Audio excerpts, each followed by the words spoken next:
bridge among the three was considered neighbor to the robber's victim. He said, "The one who treated him with mercy." Jesus said to him, "Go and do likewise." Mga kapatid, magandang tanungin natin sa Ebanghelyo ito, Good Samaritan ka ba o Good Samarites?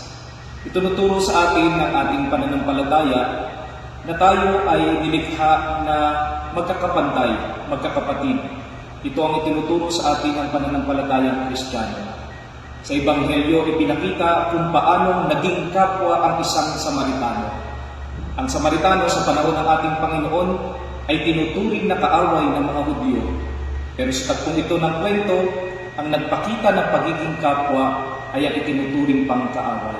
Minsan, magandang maunawaan natin ang ating kapwa kapag nakikita natin sila hindi bilang kaaway, hindi kakompetensya, kundi isang kapatid na may iisang ama at binubuo tayo ng iisang pamilya ng ating Panginoon. At tayo po ay manalangin. Panginoon, tinuturuan niyo po kami na makita ang aming kapwa bilang aming mga kapatid.